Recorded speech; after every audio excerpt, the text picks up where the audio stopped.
गांव के किनारे पर एक पुराना सा घर था। मिट्टी की दीवारें, खपरेल की छत और आंगन में एक नीम का पेड़।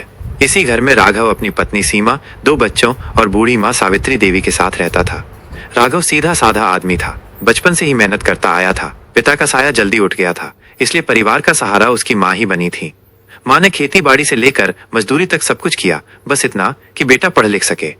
लेकिन किस्मत ने जैसे राघव से ठानी थी, पढ़ाई में बहुत अच्छा होते हुए भी गरीबी ने बीच में रोक दिया। फिर वही मेहनत मजदूरी का सिलसिला। समय बदला, राघव का विवाह हुआ और बच्चे हुए। जिम्मेदारियां बढ़ी, लेकिन आमदनी उतनी ही रही। घर में अक्सर तंगी रहती। सीमा, जो शुरू में बहुत सहयोगी थी, धीरे धीरे परेशान रहने लगी। एक दिन उसने राघव से कहा, देखो जी, हमें बच्चों की पढ़ाई का खर्च उठाना है। राशन, दवाई, कपड़े, सब कुछ बढ़ रहा है और आपकी माँ की देखभाल भी हमारे ऊपर है। दवा, पानी, दूध, अलग से खाना। आखिर कब तक? क्यों ना आप उनसे कहें कि वो अपने हिस्से का खर्च खुद संभाले। हम भी तो अपने अपने बच्चों का भविष्य देख रहे हैं। राघव चुप रह गया। उसने कभी सोचा ही नहीं था कि उसकी माँ भी कभी बोझ मानी जा सकती हैं। अगली सुबह राघव माँ के पास बैठा।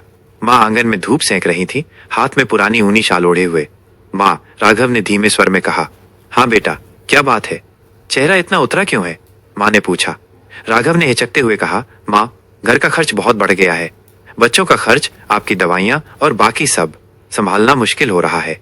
तो मैंने सोचा कि क्यों ना हम सब अपना अपना हिस्सा बांट ले। हर कोई अपने खर्च की जिम्मेदारी खुद ले। माँ कुछ पल शांत रही, फिर उनकी आंखों में हल्की नमी आई और होठों पर मुस्कान। उन्होंने कहा, ठीक है बेटा, बांट लो हिस्सा, लेकिन पहले तू बता, माँ का हिस्सा कहाँ रखेगा? राघव चौंक गया। मतलब माँ? माँ ने कहना शुरू किया, बेटा, जब तू छोटा था, तेरी भूख के सामने मैंने अपना निवाला कितनी बार छोड़ दिया। क्या तब मैंने तुझसे हिस्सा मांगा? याद है जब तू 5 साल का था और रात में तेज बुखार आ गया था, डॉक्टर बहुत दूर था, पूरी रात मैंने तुझे गोद में लेकर झुलाया। तेरी सांसें टूट रही थी, पर मैंने अपनी नींद का हिस्सा तुझसे कभी नहीं मांगा। जब तू स्कूल गया और किताबों के लिए पैसे नहीं थे, तो मैंने अपनी शादी की चूड़ियां बेच दी। क्या मैंने तुझसे उन चूड़ियों का हिस्सा वापस मांगा? तूने नई चप्पल पहनकर स्कूल जाना सीखा और मैं नंगे पांव खेतों में चलती रही। कभी सोचा तूने तब मेरा हिस्सा कहाँ गया था? राघव की आंखों में आंसू छलक आए। माँ आगे बोली, बेटा, माँ का हिस्सा हमेशा अपने बच्चों में बढ़ता है। माँ कभी अपने लिए कुछ नहीं रखती। माँ का हिस्सा ही सबसे बड़ा हिस्सा होता है, जो वो खुद नहीं लेती, बल्कि अपने बच्चों को दे देती है। राघव फूट फूट कर रो पड़ा। वो माँ के पैरों पर गिर गया और बोला, माँ, मुझसे गलती हो गई। मैंने कैसे सोच लिया कि आप बोझ हैं? आप ही तो मेरे जीवन की सबसे बड़ी दौलत है। माँ ने बेटे के सिर पर हाथ फेरते हुए कहा, बेटा, माँ को कभी बोझ मत समझना। माँ का आशीर्वाद ही सबसे बड़ी पूंजी होती है। बाकी सब खर्चे जिंदगी के साथ चल जाते हैं। ये सब बातें सीमा भी सुन रही थी। उसका दिल पिघल गया। वो आगे बढ़ी और माँ के हाथ पकड़कर बोली, माँ, मुझे माफ कर दीजिए। मैंने गलत सोचा। आप बोझ नहीं, इस घर की ताकत हैं।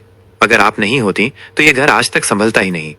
माँ ने सीमा को गले लगा लिया और कहा, बेटी, घर में सबका हिस्सा होता है, लेकिन सबसे बड़ा हिस्सा माँ का होता है। और माँ वो हिस्सा अपने लिए नहीं लेती, सबको दे देती है। उस दिन से परिवार में बदलाव आ गया।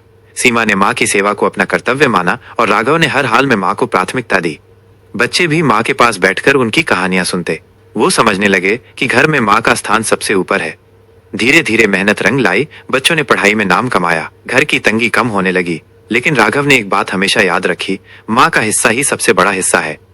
संदेश 1, माँ का त्याग अनमोल है, उसका कोई मूल्य नहीं लगाया जा सकता। 2, माँ का हिस्सा कभी बांटा नहीं जा सकता, क्योंकि वो तो हमेशा बच्चों को ही मिल जाता है। 3, जिस घर में माँ को सम्मान मिलता है, वहां सुख, शांति और समृद्धि अपने आप आती है।